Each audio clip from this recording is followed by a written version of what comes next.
and what it's intended to do is so important to getting buy-in with teachers. So we're going now to this idea of whole group assessment, so brace yourselves. What is it intended to do? So I began to kind of dip our toes into this idea that we have differentiated assessments. Those are the ones to begin to accurately measure where individual students are. Now we're going to go back to the other side of the story. We're going to begin to measure students based on their when they were born and according to national norms. That's a really important thing to remind teachers of in whatever way makes sense to you guys here at Rockland. All right, here's what they look like. You have your weekly and your unit assessments, and then you have your interim and your performance tasks. Based on what I've heard, you guys are quite advanced in your understanding of the program, but just to reiterate, there's a week 1 and 2 weekly assessment, and then there's week 3 assessment is the unit assessment. Yes. So there are theoretically 3 whole group assessments that can be administered in a 3-week period of time. That's assessment overkill in my not so humble opinion. I won't be humble on that one. It's too much assessment. In the world of not enough time, pick 1 or 2.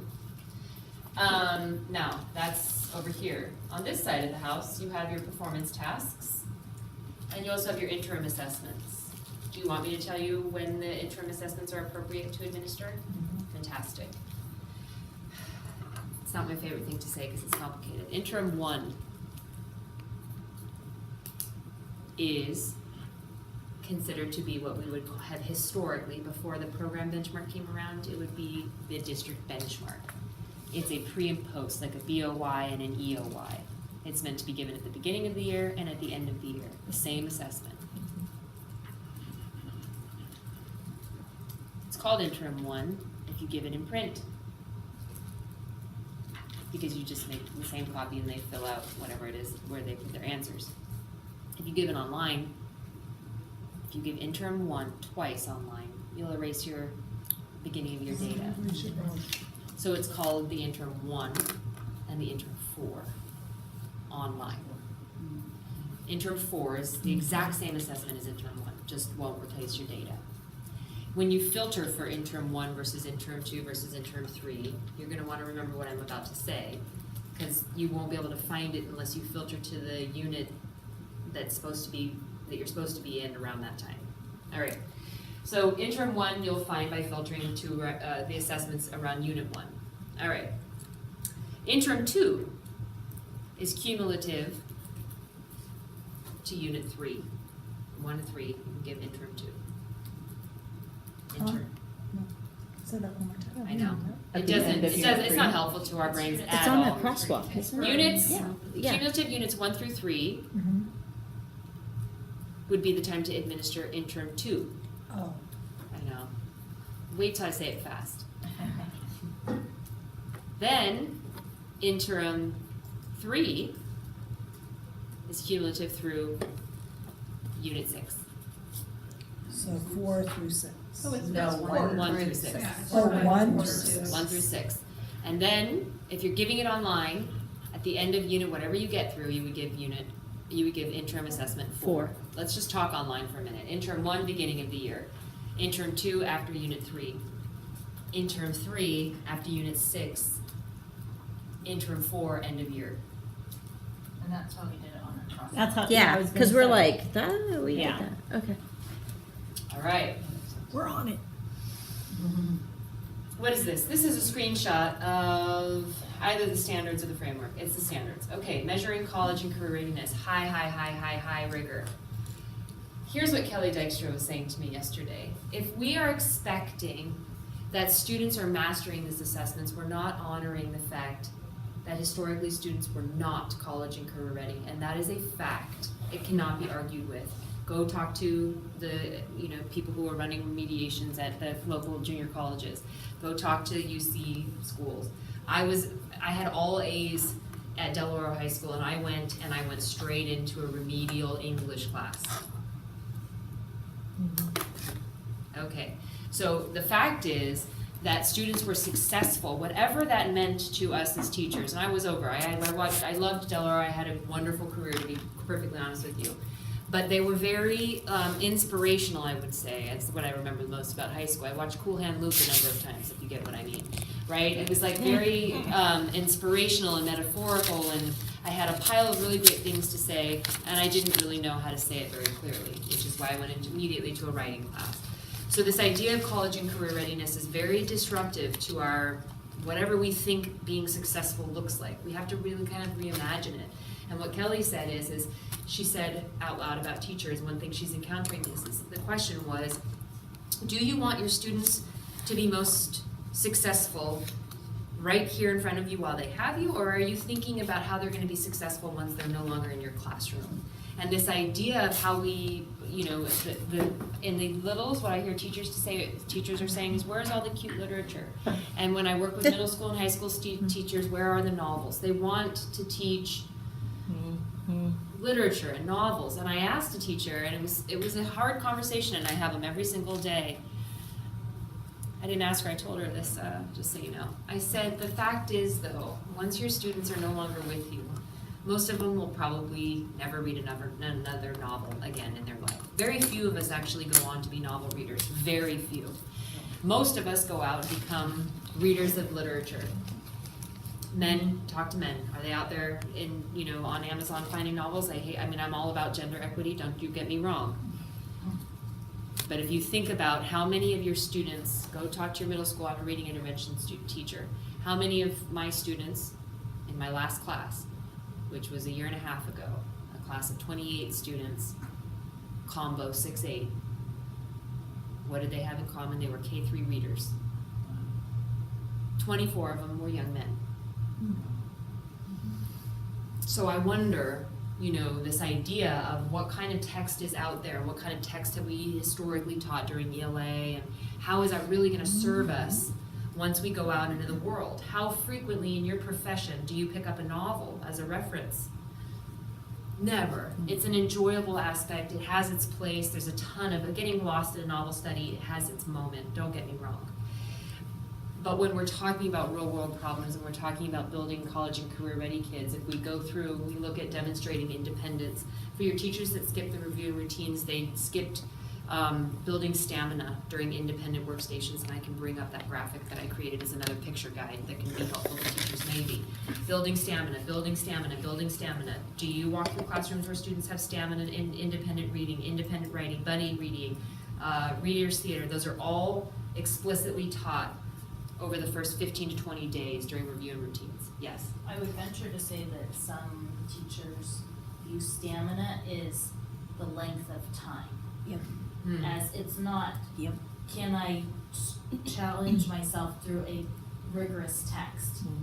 It's, can I read for 40 to 50 minutes so that my teacher can check their email or plan for the next lesson? Checks her email probably.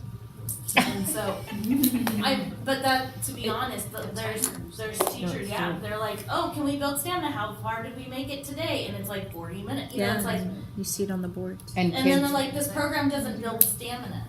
Well, there isn't a 40-minute chunk where we're gonna have everyone reading independently in a novel of their choice. Like, at that, it's not that definition well, of and stamina. I would even go so far as to say that that's not real reading in the real world. I mean, we're 15 minutes on a bus or a train or a plane, you know, like maybe an hour, and then you're going to probably pull out your novel. But you have a snapshot of time to gain the best understanding. And that really is, how do you endure challenging text? So your stamina is, do you give it all for 15 quality minutes, or do you kind of wander for 40? Let me take you down a path, because I think it could be helpful maybe. And let's revisit this idea in 2 minutes maybe. No, actually it's gonna be more like 7, honestly, because I'm gonna show you a video, which you've probably already seen. Okay, so I would bring this back to teachers, because again, I do think teachers really need a revisiting over and over and over again of the definition of college and career ready, with a very clear emphasis on, because I met with teachers recently who believe that the Common Core standards and these new programs are 100% designed with the intention to teach to the test. And right there, I immediately, in my formative assessment, I'm a teacher always, I'm a teacher of teachers these days though. So that was my formative assessment. And so my next steps were really clear. With all the love in my heart, I identified an incredible need for professional learning around the call to action around college and career readiness. We've got to know more about that. Because teachers are not coming out there to think I just really am devoted my entire career in life to making sure my students would be unsuccessful. I've never met that person, they're not out there. So with more knowledge, that's where people can get, I would say, more in line with what the call to action is here and why. Yes. Okay, at elementary, I don't know if this is your experience, but a big motivator or a big part of the teachers that I see is that they're passionate about having kids love learning. Not this necessarily. Because in their schema, if I can get a kid to love learning, they're gonna keep on learning, and that's my number. If I asked a lot of them, I bet you they would say that's their number one mission. In many ways, yeah, they want to learn skills, they want to do, but if they don't love learning, you know, forget it. And there's nothing up here about love and learning. And that's where novels come in, or at my school, it's Scholastic News, or it's the fun projects, or it's the, how do I do all this great, but where's the love of learning, right? I don't know, am I alone in that? No, that's true The because fun, there's no more fun. And Yeah. the And how do you appeal to whole child, the social emotional, the engagement piece, the passion piece? yeah, because that engagement piece, my teachers keep thinking about.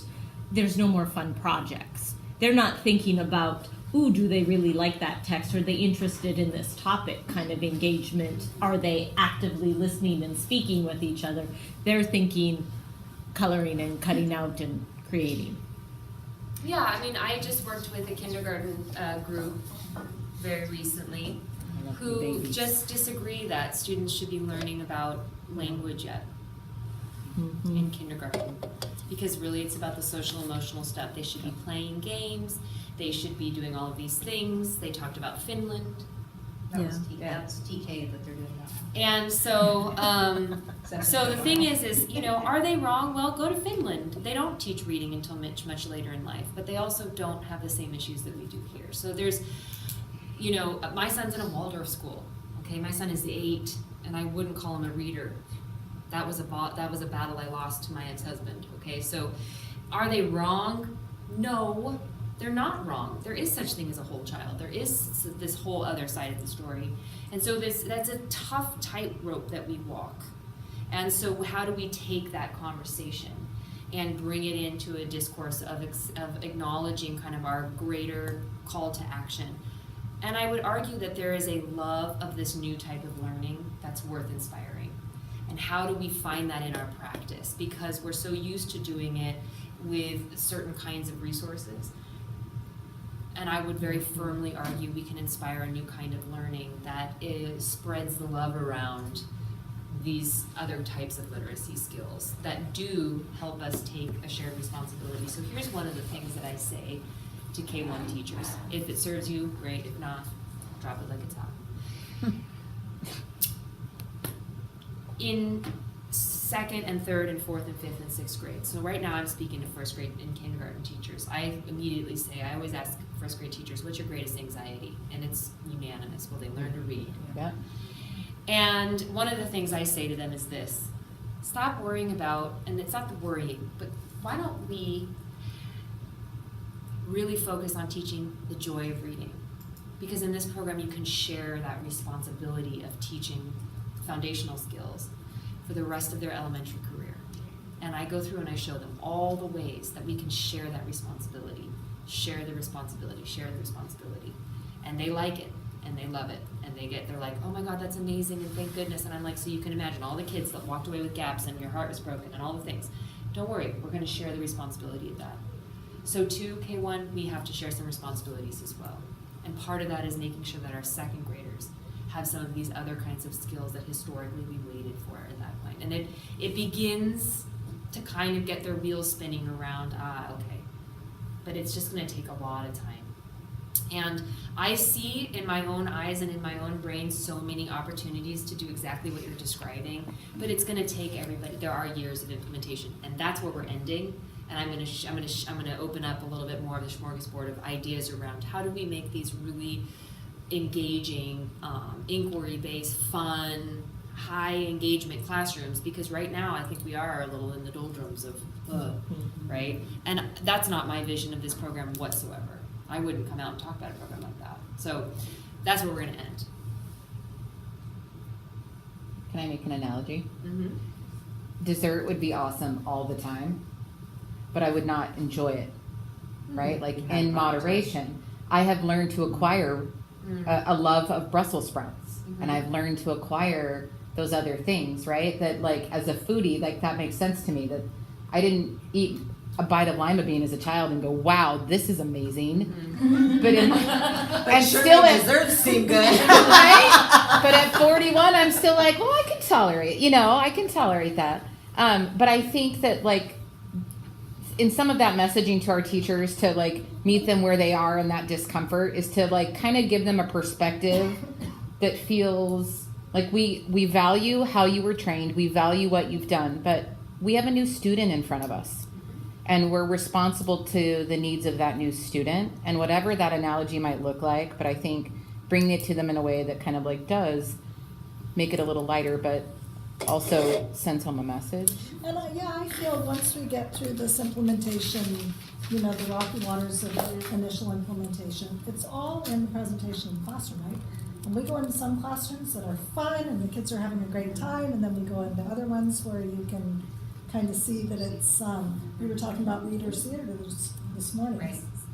Yeah, Some it's teachers flat. can make that It's falling super flat, flat. and some Right. can make it really flat. So, Yes. I don't know, I would hope that we'll certainly bring more fun back. You know what teachers need more of, and you guys may be way ahead of the curve on this one, so I may not be saying anything new, but one of the things I've found recently moving around districts, teachers need to see each other teach way more often. Absolutely. Yeah.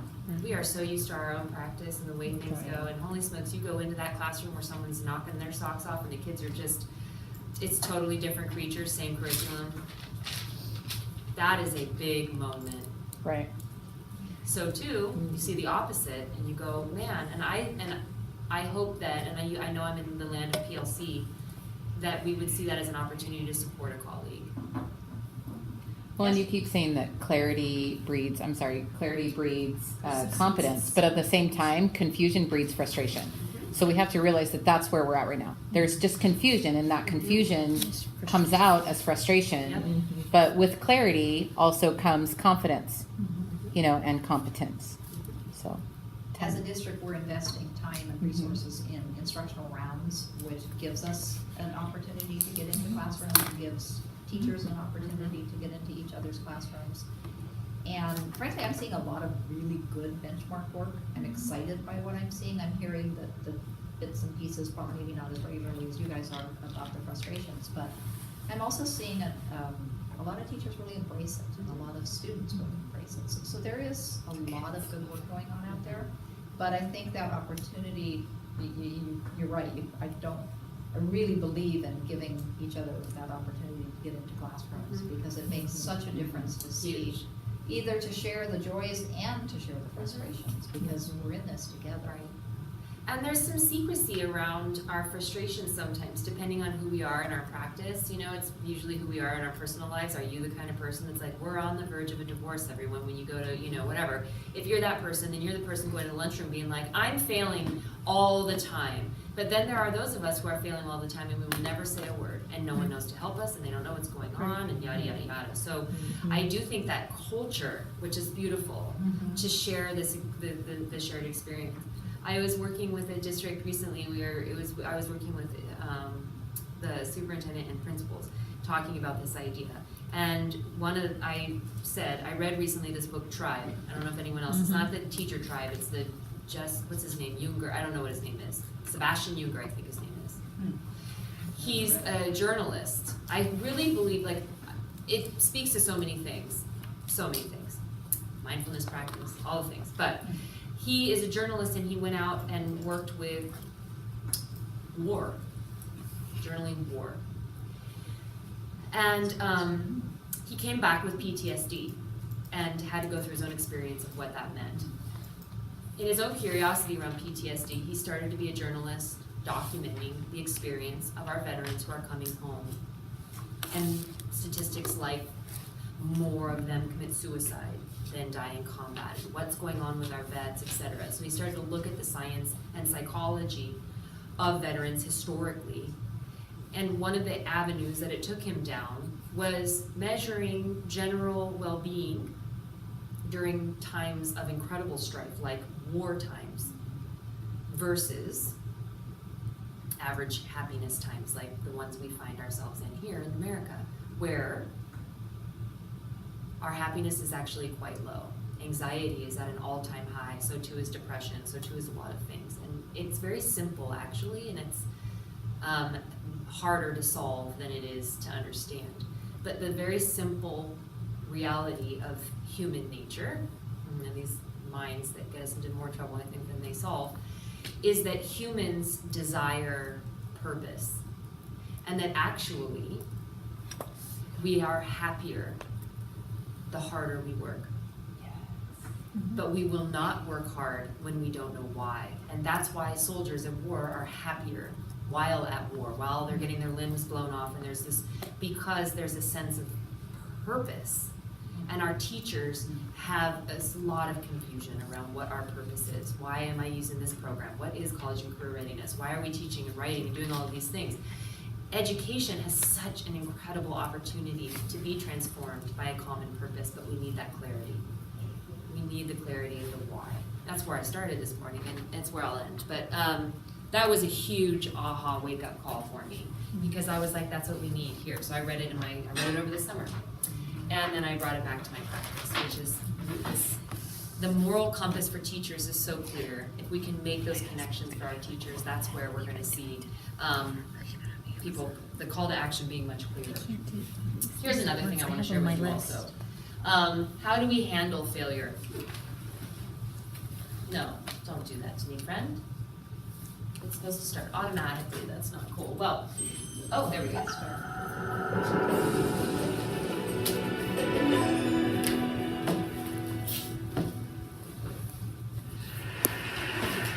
To grade level norms, and were students to be mastering that level of work right now, it would be this imaginary land where everybody is right on track with the college and career readiness, and they're not.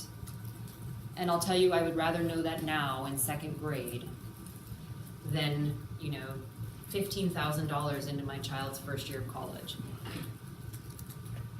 And so we're having an open and honest conversation about how gritty we have to be. This is tough stuff. This is tough. Teachers are out there not really quite understanding how to teach text features or how a word impacts the larger meaning of a text. I mean, the Common Core standards are quite rigorous for us, and yet that's where we are. So when it comes to assessment, though, the clarity here for me that I want teachers to know is to please not take this idea personally. I think teachers are teaching their heart out, and then they're giving these assessments, and because of that NCLB PTSD thing I was telling you about, they're taking it personally, like I'm doing something wrong. But they're also a little freaked out because parents in our community have a certain expectation, and that's a high one. And so then that's creating another layer of PTSD for teachers. Right. And that is, kind of the way, 100%, and you're not alone. In other communities, in lower performing communities, I'm not hearing much stress around the assessments because unfortunately the kids were always failing the assessments. And so it's just like more failure, which is sad to hear.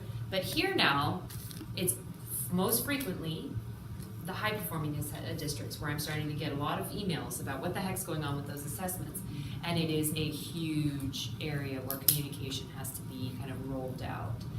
One of the pieces that can be helpful in communicating with parents is that we can really see all of these grade level assessments as being sort of like standards-based end of year assessments. What they're measuring is if your child is truly on grade level, they would be able to master this assessment by the end of this year. So what helps me, and I'm going to pull reports after this piece because I have to go over to my computer, so I will not ignore the idea that we want to look at these reports. But I think, we'll come back to Hawaii if that's okay. Okay, so I'm gonna trot along, and I actually think I have to use my, okay, perfect. If we come back, and this is the screen that I created to look at implementation markers, but I wanna reiterate this idea of part of the thing that I would use in the meanwhile to support parents in that, well, to support teachers in having those conversations with parents, is the way that we in my district historically used ELD checklists. So over here, the child is getting 40% on whole group assessments. Well, the reason for that is when we looked deeply into their literacy levels, we discovered that there are big gaps in X, Y, and Z. And so here are the resources that we're using to help them get closer and closer to the grade level trajectory. And here in Rockland, we want to look at both things. This assessment is meant to measure students' sort of end of year, high rigor ideas. And we balance that type of assessment with these other types of assessments. And this is where we're going to, I would say, see more powerful and frequent opportunities for growth. I haven't forgotten your question, which we'll talk about. So that's one of the ways that I've seen districts and teachers have a less scary conversation with parents. And it's hard to argue with this side. This side, you can have a pile of arguments, but when you support it with, when I assess your kiddo, we've got these gaps, and usually the kinds of parents who are causing a thing, they frequently, if you connect them with, and if you want to support us at home, X, Y, and Z, and then that's where, in my experience, I've seen huge growth, is once we empower parents to really come back and support our efforts here, then we can see really rapid growth. And I'm always available to help you guys problem solve in that area. What are the best tools for parents? I know it's up here, but Well, now, you mentioned the work around educating teachers on the demands of college and career readiness, but I think parents, they swear off Common Core, and I think they need that same sort of education. What is college and career readiness as it relates to your child? Look, and I don't understand. Okay, so I don't have a lot of great. I think that math and how unclear it remains why the math perspective changed. I think that people were able to kind of attach to the wonkiness that they view math, especially, I think, was it you and I? No, it was you and me. Someone has kids that came into Common Core math while they were in high school. Was that you or you? Someone gave me a ride one day, or maybe it was another woman. Oh, yeah, maybe you It and was I. us. And it's different. And I think that parents looked at math primarily as the best example of the Common Core. And then Common Core has this cultural mystique now that, once again, is very disruptive to the core purpose of it, which is that they're college and career ready. So yeah, I mean, if I could, I would do community events and be like, come on, come all. Let's talk about the Common Core, because it is very different than I think what people are thinking it is. And I ride into Ubers and people ask me about the Common Core all the time. And it's really interesting to ask questions, be like, what do you think? And they're, all right, those are your parents. Okay. Implementation markers, and we're right on time, but I just do want to get through this because then I want to jump online and show you the two more things, how to pull reports and some program support for parents. Implementation markers, you'll see year one I have here. If I was going to look at really supporting teachers, I would want them to be, and you could replace this with the MyShare reading. They're doing their strong first instruction in whole group mini lessons. And starting in second grade, the student resource is the text for close reading. K1 is the MyShare reading. Being mindful of the fact that the shared reading is when students are annotating for foundational skills. So it's the spiral of the foundational skill. Starting in second grade, we get more of a call to action to support them in their research writing, which means that they always go back to find text evidence, which they are held accountable to at grade level to read with their own eyes more often, which is why they come in and have this text. And that's just following that trajectory. Is every second grader ready? No. That's why over here. Here are the whole group, some of, I was in a hurry by this time, you guys. This was 12:29 right here. Here's some phonics manipulatives that I would want to make sure and support teachers. that they've taken all the phonics pieces out, gotten them out of shrink wrap, and they're using them every day. So year one, if I knew my teacher's whole group were getting really good at this, we didn't even talk about word study. It wasn't on your list of things to ask me about, but it's big. It's a continuation of phonics, y'all. If you look at the first word study lesson, and sadly, it's one of the least used aspects of this program in my experience. I don't know where we are in Rockland, but it starts with short and long vowels. It is the continuation of the phonics program, and it is highly effective. Because what we do starting in 3rd grade is we pull out a spelling pattern. Yeah, it's always their way. Yeah, and I would agree, that's something we should be reinforcing, that the books are using. Pull out, and the cool thing is that word study happens on day 3 and 4, so you're gonna pull out a text that the students have already listened to, which is something I forgot to tell you.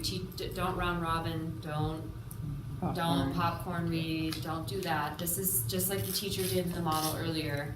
This is a teacher read. You're welcome to whisper read with me. That's 100% of the time in mini lesson, the teacher is reading to them. So they've heard these words.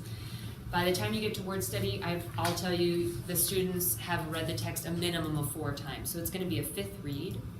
And what's awesome about that, they've heard these words over and over and over again. And now you're gonna introduce a spelling pattern to them.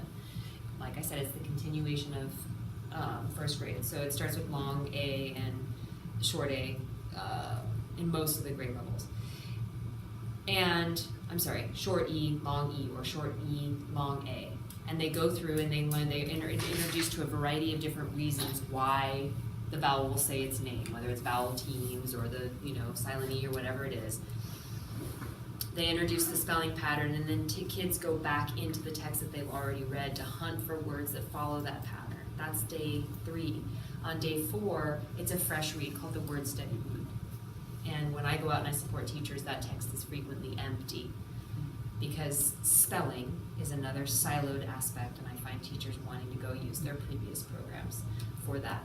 And the research indicates 100% that where we do grammar and spelling and whatever programs in isolation out here, it doesn't transfer into, and that's the call for the integrated approach. So over here, I just wanted to point that out because it's hiding in there, the word study. So are the grammar lessons, the language lessons, which are hiding in the writing lessons. So all that, making sure that they've got that great whole group meaning lesson, first instruction down pat, and then keep it simple for them, y'all. Get them good at guided reading and reader's theater.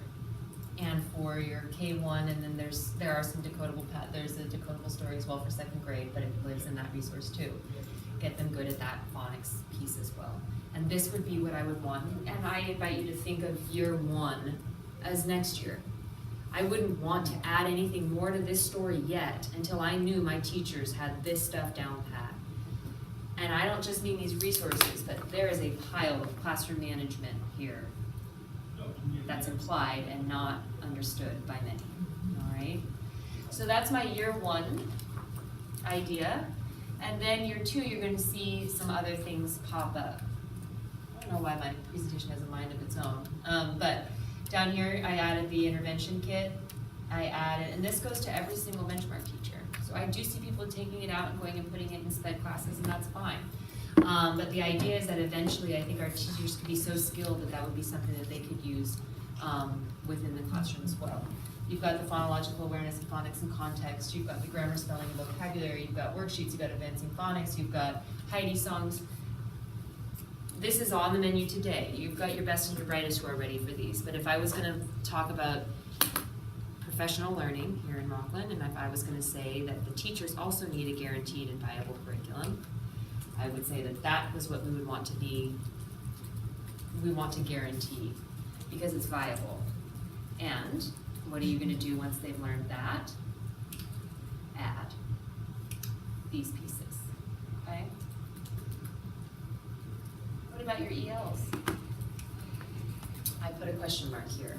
At what point do you introduce this whole story of what the heck designated ELD is? What does separate and protected mean?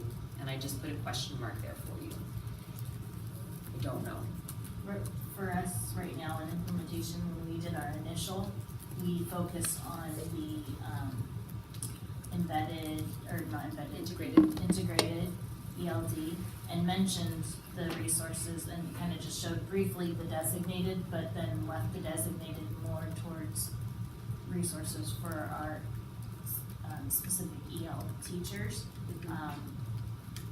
But I know that our goal with working with Sarah, who was sitting behind here, especially for teachers who are GLAD trained, of looking at the integration of GLAD and using more of the designated ELD resources to kind of do a slow rollout, just so that we don't overwhelm everybody. Yeah, and for me, I'm a GLAD teacher, and so when I saw the text for ELD, I was like, holy smokes, because I'll tell you, as a GLAD teacher, I probably spent a million years trying to, what was I going to use for my literacy reinforcers? What was I going to, use for my, whatever the ones that went around my room? What was I going to use for my graphic organizer? Constantly, they said, this is how I was trained, to drive to the library. Talk about time. Drive to the library, buy the magazines, and I'm trying to topic align all my units. I'm doing everything Benchmark did for me. I'm topic aligning my things. I'm printing, I'm copying, I'm making things, I'm finding the visuals, I'm doing all the things. As soon as I opened up the text for ELD, I was like, you've got to be kidding me. I ran right over to the copy machine, I turned it upside down, I took those pictures, cut them out, and I used them in the same exact way that GLAD. So this right here dovetails so well with all of the notions about GLAD, and cuts down on a pile of work, I'll tell you. So more clarity around that but I do think once we make those connections, it's quite a nice part of the program, yes. We've done a lot of GLAD training in our district, which is really good. I'm wondering though, if my teachers are trying to utilize GLAD strategies in the mini lesson to build background knowledge, Yes. which is bulking them out. Yes, yes. And so that's a point of clarification for them about that. Good job using GLAD strategies, that's not the time. No. Because of and the they have purpose and clarifying the purpose again. Right, and Right. one thing, yes, and one thing that sometimes I'm like, do I say it, do I not say it? One thing that I heard was like this idea of time and that they don't have enough time, the teachers don't have enough time. And that is what it is, right? We only have so much time. But one of the things that I am kind of encouraging us toward, I hope, is I think that teachers have an ELA block, and they have a social studies block, and they have a science block, and they've got their switch time, and they've got the music or whatever other times that are in isolation. And I'll tell you, it's all the same stuff. Like, not the exact same. But what we're hoping for when we teach to transfer is that if I'm reading for key details, that is the exact same skill that's gonna serve me over here in social studies and the same skill that's gonna serve me in science. It's just where I apply that skill is nuanced. And I do a lab in science to, test out my theory or whatever it is. But these literacy skills, so I'm really hoping that this idea of time being blocked and rigid begins to kind of fall away, because I think that's where we're gonna find more time to truly give all of these things justice, which is also to say, if we introduce a unit using a graphic organizer, I'm totally cool with that. In fact, I saw teachers in Fremont doing it that way. That's not part of your mini lesson. And if you're gonna devote so much time to it, I hope you're making connections to your other literacy times. I'm gonna say one more thing. Teachers can do guided reading during social studies and science as well. So I really hope in your supporting of them, I know. There's a new emoji for that. Have you seen it? Where the atom bomb goes off on the head. Oh, It's in my mind. We have. Yeah, that's given- where I should put it. We don't have a new social studies, we'll just be based on the frameworks of where Right. California is right now, or a science curriculum. So we really have given teachers permission, and I know they're not completely embracing it, but we've just said, let the content areas that are covered in Benchmark be your social studies and your science. And it's also a way, was designed to give them more time, Right. so they could do less and do it in a more integrated way. However, a lot of them are still doing a lot of outside work. Right. They're doing their California units and all of those, but we're trying to make it okay for teachers to do that, to embed that into their language arts curriculum. And it's a trust walk. you're not gonna walk away from your spelling program or your grammar program or your any program until you trust why you're gonna walk away. It's like, you know, and so I remember, so it's like we've got to close that gap of understanding that, you know, we're in this together and here's why, so that they will make the time. And I want to just kind of culminate there, and then I'll go to my computer and we'll look at assessments, but pulling reports, that is. If I think it was truly emphasized how powerful accurate assessment is for teachers, for students. Okay, so if teachers were really truly educated about the fact, let's put it this way, your instruction this year, I don't know what kind of false metric I get attached to this, it'll be 10,000 times worse or something, that's just a lie. You will not have as great of an impact on student learning no matter how well you teach. You can teach your heart out, you can be the best teacher in the entire district, whatever that means. But you will not have the impact you deserve or that your students deserve if you do not make time for accurately measuring their achievement. That is your top priority. At the beginning of the year, whatever you need to do to build up the safety and all the things, I get it. But you better well know exactly who you're serving and what they need this year, because all of the various different instruction that comes afterward should be appropriate to who they are. So I heard, you know, the thing about not having time for the assessment, that's worthy of time and attention. And one thing I will say, because I'm very in favor of them, the level A, B, and C screener can be group administered. Okay. It can be small group administered, because if you get those cute little cardboard things, and you say, point to blank, it's usually like a ball or hat or something like that, so they can orient where the line is. Circle the letter, you know, whatever it is, the script will tell them. And they circle it. So they're listening to you. It can be small group administered, disrupting this whole idea that we have to do it one-to-one. I really love the level A, B, and C screen. Just saying. All right, any other questions? Before I show you two more things. How to pull reports, how to find some resources for parents. Any other questions? No? All right. So let's just look quickly at maybe some parent support stuff. I showed your colleague. Oh, and this is. Thank you. Thanks, Ralph. All right, let's jump down. You guys forgot to remind me. Okay, this is that lesson, the lesson plan that I was telling you about. See, learning target standards, success criteria. I'm training them how to create that. That I'm arguing that moving forward, they need success criteria every day. And then assessments, pre-assessment, the formative assessments they're going to use, summative assessment if it's appropriate for this context, and then an exit ticket. This, by the way, is the lesson for that first grade lesson I showed you, The Amazing Life of the Frog, life cycle. So I just pulled the stuff out, but here is the lesson flow. We've got preview, teach the learning target, predictive process, review the target, quote unquote instructional input, meaning when I read this, I underline this. Metacognitive strategy. The reason I underline it is because blank. This is the flow of those lessons. And then the one other thing that I put here is for the guided practice, I lifted, remember I told you I was going to do this? You may not remember because I told you so many things today. I lifted the strategies from integrated ELD to give the students more time to practice back and forth. So as I'm reading and I say, I read this paragraph and the female frog lays an egg. Who lays an egg? Turn to your partner. Who lays an egg? The female frog. The female frog lays an egg. Great. Then I come back. I read another paragraph. Read. I underline this. What grows in the tadpole? I underline that the tadpole grows inside of the egg. Y'all turn to each other. Who grows inside the egg? The tadpole. So we're going back and forth. Remember I said that call and response? But where did I get that instructional scaffold to give the students the ability to process? It was in the integrated ELD. Just pointing that out to teachers, because otherwise it can seem like we're just barreling through instruction here and the students aren't talking.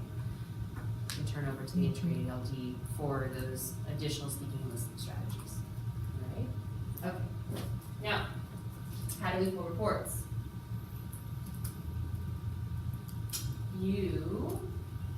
Well, actually, actually, first I'm gonna show you how to find parent resources, yeah? Okay, are we there-ish? Yep. Let's go into Benchmark Advance. And just filter to any grade level in any unit, it's just gonna cut down on the resources, and then just scroll down to program support.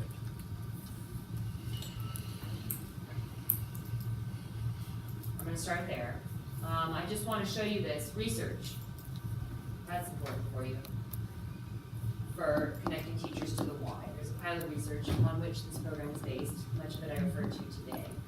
You can find that down here in the program research. In here, in the program reference guide, you have the various different scope and sequences, review and routines, skills and strategies, a pile of resources, okay? So many. Do you see that? Mm-hmm. Okay. Getting back, where am I? Combo classes, this conversation blueprint, this would be, next year or something like that, my implementation, but I don't know if you guys came to the county office when Jeff was doing, I was there, hey. It was awesome, blew my mind about, the difference between, oral output versus true conversation. And I was really excited to see that Jeff Weirs was here as an author of fostering truly academic conversations, and not just this idea that the way we respond to questions in classes, we fill in our teacher's sentence frame. It's sort of like this expanded notion. Love it, there it is, don't worry about it today. Managing your independent reading program, remember I said early today, your best spelling and vocabulary and writing program is your independent reading program. So getting good at that would be awesome. Okay, jump out of there with program support, go to the homeschool connection, and you get just a few more little menu items here. You've got, in second grade, you've got small group take-home books, you've got the homeschool, that's what you send home at the beginning of the unit to communicate what's going on instructionally, and then you've also just got the general welcome letter. Mm-hmm. Furthermore, you've got these activity calendars. The activity calendars, it's the end of the day, y'all. I hate to give you guys information like this at the end of the day, but these activity calendars are intended to go home with students at the end of a unit. Yes. In line with current research, that what students take home for homework should be what they've already learned, not what they're currently learning. And so each one of these little boxes reviews what happened instructionally over the course of the 3 weeks. And there are signals to parents to alternate paragraphs or, reread X, Y, or Z depending on the grade level. And then you'll see parent-friendly language to essentially revisit the Common Core standards. I read one recently about earthquakes. What causes an earthquake and what happens after an earthquake? That's for family-friendly language to cause and effect, right? We're going to revisit those strategies. So there is that. And a couple of other resources. Any other questions about that? So in fourth grade, this is very specific, but in fourth grade I was supporting a teacher and this hadn't gone home before, this activity calendar, so I helped her draft questions that the students could use in an independent reading setting after having done that. I mean, is that something that could extend, is that appropriate? Tell me one more time what you did. So, we were coming up with must-dos and may-dos, right, for her students to work independently. And so some of the tasks included these activity calendar questions on little must-do, may-do contracts where the kids could go and dive into a previously read text. Totally. I just want you to have as many options as you possibly could ever think of. And right here, these text evidence questions popped up. They're newish by unit, and they're additional questions that you can make copies of and put into a little may-do packet for kiddos. And there are additional text evidence questions that point them back into what they've already read. Mm-hmm. Can you use all these resources? Yes, exactly. You're 100%. So that's that. Now, one of the things that I'm happy to share with you guys today, if you look at the screen, you're gonna like this. Look at my screen, look at it, because you're my friends, because we met today, I'm gonna share it with you.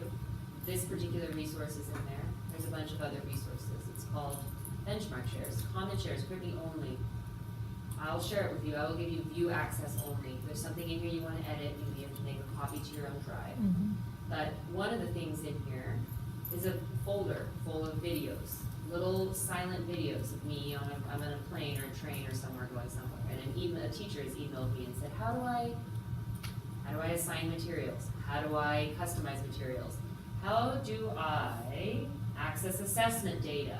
Why am I showing this to you right now? Because if you don't remember what I'm about to show you in 2 or 3 minutes, then you can always come back here and watch a little video. If there's something else that you ever want to know how to do, just email me and I'll create a silent film and I'll drop it into this video file for you.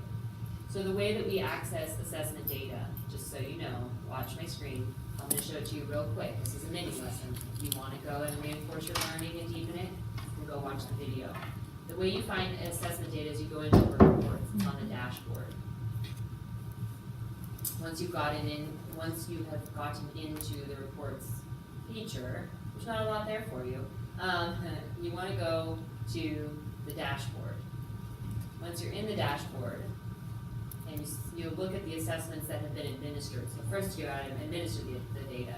Now this is a demo account, so the data is real weak, but all you do is you just drag the assessment down here. Once it's there, you're looking for these little cute icons down here. Remember that cool grouping report I told you? You can say, I want to group by standards, continue. How many groups do you have? Well, I think I only have 2 people who took this assessment, so I can say that. You create groups. I don't know if it'll actually create them for me. Oh, there we go. This child needs this to target this standard versus, these kiddos need to target that standard. So you can create standards-based grouping reports. And you can just generally create a pile of reports. This one here is just student results in general. This one's item analyses, class diagnostics, customer reports for their own.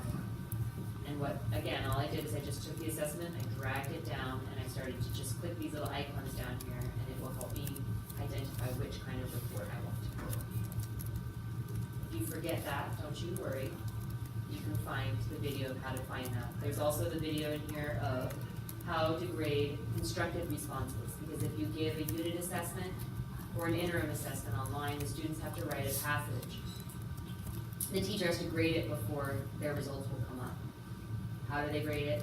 Using this little piece here. There's just a slightly different function. I do want to show you one more thing that I hope I can find. Are you guys looking at my screen? See this right here, this learning library?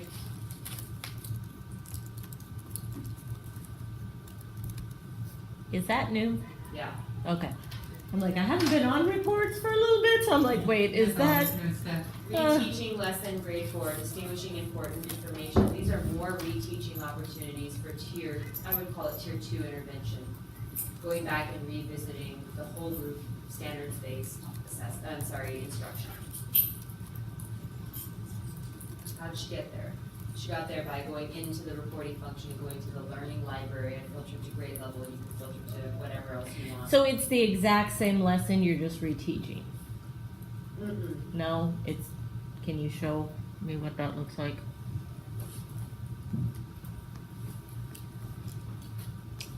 What? Yeah, I know. Oh, jeez. I know. It's more. Okay? Because why not? Just support the heck out of you. More stuff. And it's based on the, you identify them by grade level, skill, et cetera. It's just more reteaching opportunities for you. Can you please thank Benchmark for hearing us? Yeah. I mean, really, They really are responsive. they're super responsive. I've worked with other publishers and it would take years and years to get a response like this. The benefit of small company. Gorgeous. Now, that all having been said, I didn't answer one of the questions in the room today. I just know it. I can feel it. It was maybe your question of assessments and Well, time. we were talking over here just about, particularly in the kindergarten, first grade environment, that whole one-on-one assessment. Right. And, I mean, based on what we've heard today, we need to be doing continuous assessment to Right. make sure that we're meeting the needs of the kids. And sometimes, a kid may bomb an assessment, but it might be a skill that he can acquire very quickly. So it feels like we Yeah. need to That work that assessment cycle. But at the same time, you can't assess all day long. So one of the things that I coach teachers with, and actually if you were to go into that, my shares in it's called Screeners, Levelers, Diagnostics. This is what I'm gonna be talking about in February, by the way, February 12th. The idea is that they need to understand that we don't stop instruction to assess, and that's why assessment is such a bad word in a sense, right? Because we just assign our schema, you know, we assign this notion to it. Like, I'm assessing my kids right now. What does that mean? Nothing else is happening in the room. But really, once you level the students and you get that guided reading program going, you can have reading behavior checklists. And while you're listening to students read, you are monitoring their reading progress. Yes, So of course. the guided reading, and the assessment are layered on top of each other. Much of the time. And then do we bring out one of those little quick checklists because you're like, oh my gosh, they got the blends down, let's verify that. You bring out one of those little blends checklists, it's called a quick check. Boom, boom, boom, yeah, we're moving on. And you never even necessarily had to like even let the kiddo know that, you know, that we were doing assessment time. But y'all, this is hard and takes time and training, and it's just gonna take time to empower them with how and why and how often, and that's a lot. Are there videos that show teachers doing the assessment, K-1 teachers, in groups? That'd be a great thing to have, to show as a model, and done in a way where a teacher, where somebody who's a skeptic and watching going, oh, well, that's just fake, that's staged, and Yeah, what are that- all the other that kids won't doing, and happen. da-da-da-da-da. You know, because sometimes teachers need to have that visual. They need to see, okay, this is what it might look like, you know, and, because, Well, and the fact of the matter is, being a K-1 teacher, we did do whole class assessments, not at the beginning of kindergarten year, but, you know, as they learn and You're a good become woman, more Debbie. competent. You know, we had our little private offices, Mhm. and, I mean, it worked. And sometimes you do it in group time, where you do small group, so you're not doing the whole class at one time, The only thing I but can, I don't. I can bring that back to the company in terms of, you know, adding that to the video library. I do know that they are developing these, books for PLCs, the professional development books. And even though they don't mention benchmark advance, all of the things they're talking about, you know, refer to the instruction or the practices in benchmark advance. And so I have preview copies of the whole group and small group, but then they're also doing some for writing foundational skills, assessment in a comprehensive literacy classroom, and using technology. And all of this is done by benchmark authors and then Peter Aquilaf, who's really big on assessment. So those are the only things I know about, but I'll bring that to the company regarding the advance in action videos that they have right now. I know that they've just started putting up, I think it's Advance in Action, they have 4th grade and 1st grade lessons that teachers are teaching in a real classroom. The hiccup to that is that they're only accessible if your school is tied to the reading advance, the TK. Only our school sites that have TK can see those videos. What? If our school sites that don't have TK Can't see. can't see them. And so I brought that to Benchmark Universe 3 weeks ago. And so last time that I went on, now the icon appears. So it looks like you get into it, but when you click into it, there's no videos whatsoever in it yet. Did you try the drop-down menus? When you get into benchmark, Yeah, you try the drop-down and the icon? Okay. so it's weird. So only the school sites that have TK can use But you're taking the text, what? Okay. What's that resource, Kylie? Called advance in action. Advance in action, and when you're on your dashboard, you'll see that you have